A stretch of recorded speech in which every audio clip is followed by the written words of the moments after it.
पंडित जी के गीता ज्ञान ब्लॉग पर इतनी सारी पोस्ट हो चुकी हैं कि उनसे अच्छी खासी बुक्स पब्लिश कराई जा सकती हैं। इस बारे में एक बार पंडित जी ने किसी से बात भी की थी, लेकिन फिर किसी वजह से वो बात बन नहीं पाई थी। अब पंडित जी इस बारे में बहुत सीरियसली सोचने लगे हैं, क्योंकि ब्लॉग अभी भी हर किसी के एक्सेस में नहीं है, जबकि बुक तो कोई भी पढ़ने वाला पढ़ सकता है। दूर दराज के गांव देहात तक भी उसके जरिए गीता ज्ञान को पहुंचाया जा सकता है। ये ख्याल पंडित जी को उस दिन से बहुत ज्यादा आ रहा है जब वे एक ऐसे इंसान से मिले जो गीता ज्ञान को समझना तो चाहता है, लेकिन उसके पास इंटरनेट की फैसिलिटी नहीं है। और इंटरनेट तो बहुत दूर की बात है, उसे तो फोन यूज करना भी नहीं आता। ये इंसान था राम सेवक। राम सेवक के बारे में जानने से पहले उस इंसान के बारे में जानना जरूरी है जिसके जरिए पंडित जी राम सेवक से मिले। पंडित जी को राम सेवक से मिलवाने वाले उस इंसान का नाम है अभिषेक। अभिषेक उस बैंक में काम करता है जिसमें पंडित जी का अकाउंट है। अभी कुछ महीने पहले ही उसकी बैंक में ज्वाइनिंग हुई है। बहुत ही मिलनसार और खुशमिजाज लड़का है अभिषेक। जब पंडित जी से पहली बार मिला तब उस दिन पंडित जी के साथ एक परेशानी हो गई थी। एक्चुअली उस दिन बैंक में बहुत भीड़ थी और पंडित जी को किसी के अकाउंट में कुछ पैसे जमा करवाने थे। अब पंडित जी को फोन वगैरह की इतनी अच्छी नॉलेज तो है नहीं कि ऑनलाइन ट्रांजैक्शंस कर सके। हालांकि उनके बेटों ने उन्हें सिखाने की भी बहुत कोशिश की, लेकिन पंडित जी कभी इतने कॉन्फिडेंट नहीं हो पाए। इसीलिए हर छोटे मोटे काम के लिए उन्हें बैंक आना पड़ता है। वैसे बैंक उनके घर से वॉकिंग डिस्टेंस पर ही है, इसीलिए उन्हें इसमें कोई परेशानी भी नहीं लगी। ऐसे ही एक दिन जब पंडित जी किसी के अकाउंट में पैसे जमा करवाने गए थे, तब उन्हें पहली बार कैश डिपॉजिट कियोस्क को यूज करना पड़ गया। पुरानी जनरेशन के लोगों को वैसे भी मशीनों से तो डर लगता है। किसी तरह पंडित जी ने अकाउंट डिटेल्स तो डाल दी, लेकिन नोट डालते हुए उनसे गलती हो गई और नोट मशीन में फंस गए। अब पंडित जी ने अभिषेक की डेस्क पर जाकर हेल्प मांगी, तो वो एक बार में ही उठ खड़ा हुआ और उसने तुरंत पंडित जी की हेल्प की। उसके बाद उसने बहुत प्यार से पंडित जी को मशीन के जरिए पैसे जमा कराना सिखा दिया। पंडित जी को उसका ये जेस्चर बहुत पसंद आया और उन्होंने उसका नंबर लिया और उसे अपना नंबर भी दे दिया। इसके बाद तो पंडित जी जब भी बैंक जाते तो अभिषेक उनसे ऐसे मिलता जैसे वे उसके कोई अपने हो। पंडित जी को भी उसका नेचर बहुत पसंद था। एक दो बार सरला जी भी बैंक गई तो अभिषेक ने उनसे भी बहुत अच्छे से बात की। अब सरला जी ने उसे अपने घर खाने पर इनवाइट कर लिया, जिसे शुरू में तो अभिषेक टालता रहा, लेकिन उनके जोर देने पर वो मान गया। अभिषेक पहली बार घर से बाहर आया था, इसीलिए अपनी फैमिली को, खासकर अपनी मां को बहुत याद करता था। उसकी फैमिली काफी अच्छी थी, पैसे के लिहाज से भी और सोसाइटी में इज्जत के लिहाज से भी। अभिषेक के फादर तो यही चाहते थे कि उनका इकलौता बेटा अभिषेक घर पर ही रहकर उनकी जमीनों की देखभाल करे, लेकिन उसने मना कर दिया क्योंकि उसे ये काम पसंद नहीं था। वो अपने दम पर कुछ करना चाहता था, अपनी एक पहचान बनाना चाहता था।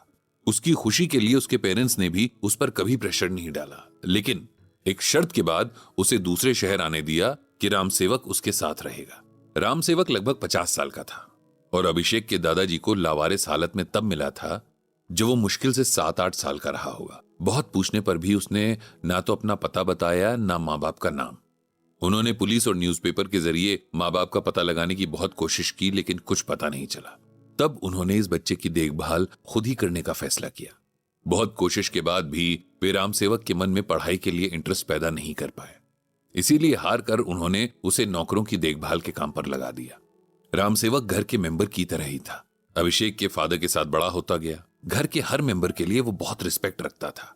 अपना काम बहुत ईमानदारी और लगन से करता था। अभिषेक के फादर रामसेवक से बस कुछ ही साल बड़े थे, इसीलिए उन्हें भैया कहकर बुलाता था। शादी लायक होने पर उसकी शादी भी करवाई गई, लेकिन उसकी किस्मत में शायद अपने परिवार का प्यार था ही नहीं। उसकी बीवी शादी के कुछ साल बाद ही ऐसी बीमार पड़ी कि बहुत इलाज के बाद भी ठीक नहीं हुई और उसकी डेथ हो गई। तब अभिषेक बहुत छोटा था। रामसेवक ने अपनी वाइफ का दुख भुलाने के लिए अभिषेक के साथ ज्यादा टाइम बिताना शुरू कर दिया और दोनों की बहुत अच्छी बॉन्डिंग हो गई। अभिषेक के सारे काम वो खुद करता था और अभिषेक भी उसे चाचा कहते हुए नहीं थकता था। इस तरह जॉब पर भी रामसेवक उसके साथ ही आ गया था। सुबह अभिषेक के लिए ब्रेकफास्ट बनाता, दिन में लंच लेकर बैंक जाता। बस इसी तरह रामसेवक का टाइम कट रहा था। एक बार जब अभिषेक पंडित जी के घर आया था तब उसने रामसेवक के बारे में पंडित जी को बताया था। उसने बताया कि रामसेवक को धार्मिक किताबें पढ़ने का बड़ा शौक है, लेकिन उसने पढ़ाई बहुत ज्यादा नहीं की है, तो सिंपल हिंदी तो पढ़ लेता है लेकिन संस्कृत नहीं पढ़ पाता।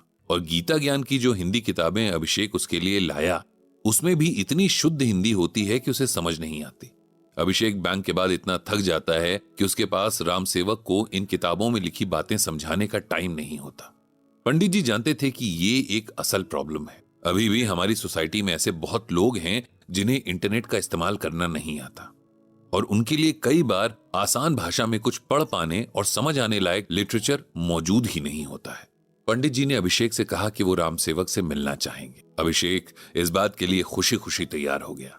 राम सेवक से मिलकर पंडित जी और सरला जी दोनों को बहुत अच्छा लगा। एक सीधा साधा इंसान जिसके मन में किसी के लिए कोई गलत बात नहीं थी, जिसके चेहरे पर मासूमियत उम्र के साथ कम नहीं हुई थी, ऐसा था राम सेवक।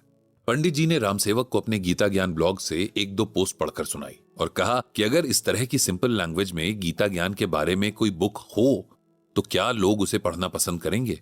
राम सेवक ने बहुत खुश होते हुए कहा कि क्यों नहीं, लोग इसे बहुत पसंद करेंगे, और मेरे जैसे लोग तो बिल्कुल करेंगे जो ज्यादा पढ़े लिखे नहीं है।